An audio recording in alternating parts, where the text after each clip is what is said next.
tips and tricks on how to work with Adobe Acrobat DC, a program that you do have available on your computers. This is not the reader version. It's actually the Acrobat DC, which is the one that is workable, where you can edit PDFs and change some things around. So I wanted to show you a few quick tips and tricks. First of all, just so you know, I actually have the icon saved on my desk. It is the red one.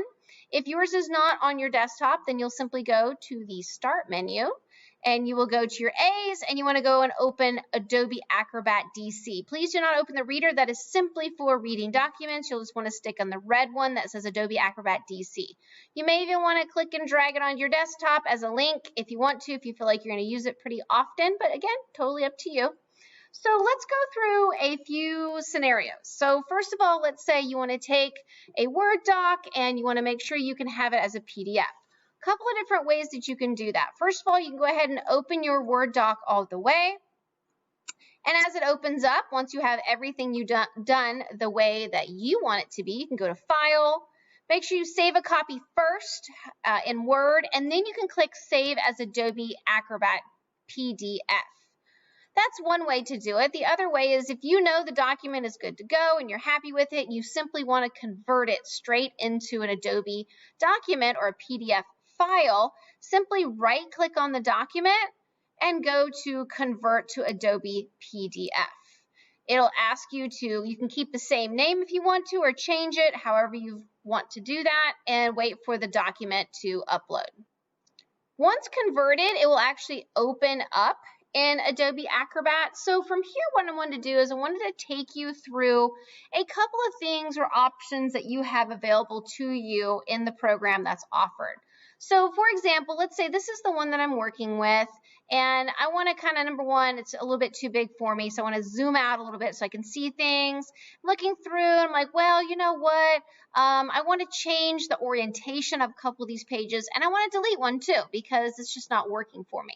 So you want to go over to your toolbar over on the right-hand side, and first of all, let's work with organizing the pages. That's the green tab.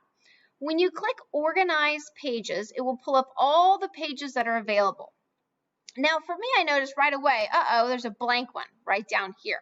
Well, that serves me no purpose, and it's going to be distracting, so I can simply click the trash can. It will ask me to confirm, and I will delete that page, and only the remaining 4 pages are visible now. Let's say that I have my document, it's working, everything is great, but you know what? This page right here, page 3, is not in the correct order for me. Let's say I don't want it right there. So what I need to do is click, pick it up, and drag it to the right location, drop it, and then I will have my document reordered the way I want it as well. Now let's move on and let's just say, well, one of these documents, I do have some minor changes to make, just some small changes. I can go over to the red/pink icon called Edit PDF, and when I click on it, you'll notice I get these nice little boxes around, and it will actually detect if it's a picture or if it's text.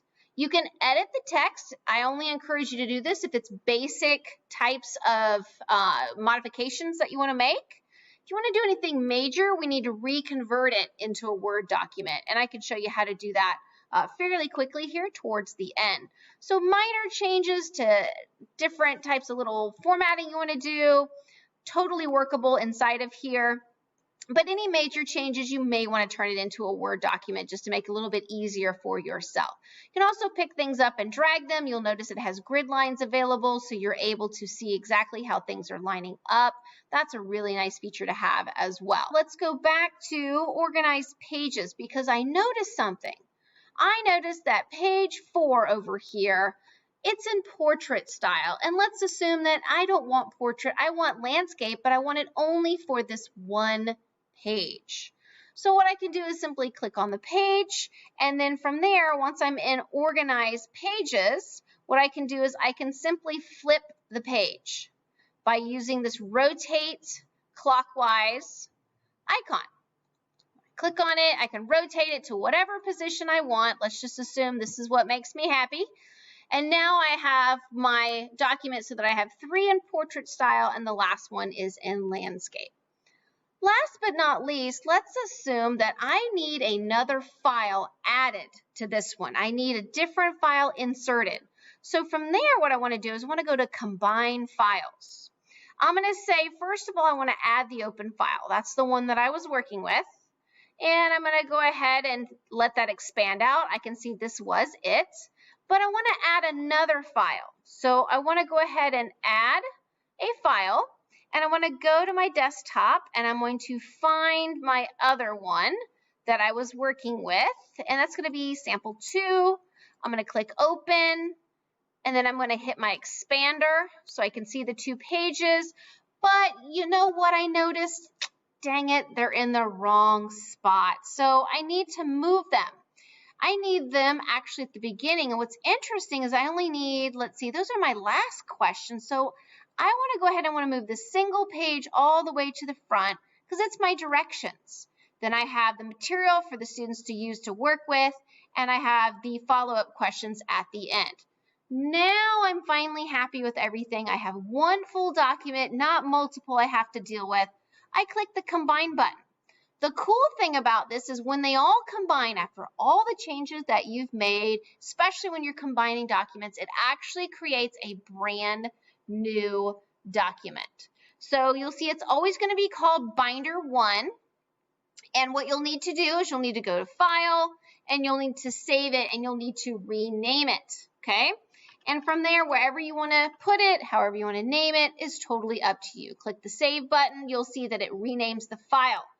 Cool thing is this really happens under conditions where you are combining things. Now, if you were in the spot that I was originally in with just the single document, I can still keep my original file name. But if I combine files, if I add multiple files together, combine to make something new, then that is what you're doing. You're creating something new. So it wants a new file name for this creation that you have made. Now let's say that this is also, I've made this, and I'm like, oh gosh, there's some major changes I need to make to this portion of the document. That's too much to really have to deal with inside of Adobe. So what I want to do is I want to go to File, and I want to turn it back into a Word document. So I'm going to go Export to Microsoft Word, slide over to Word document. I'm going to say, yeah, I want the same name. I want to save it in the same location. I just want it in a Word format so I can make some changes that I need to. So I wait just a minute. The conversion process takes over, and you'll see it automatically opens it inside of Microsoft Word, so I can go in and make any major changes that I need to fonts, text sizes, whatever the case may be, okay? All right, so those are some tips and tricks to kind of get you through understanding the PDF Adobe Acrobat DC program that you have inside of your computers. I hope you have a great day.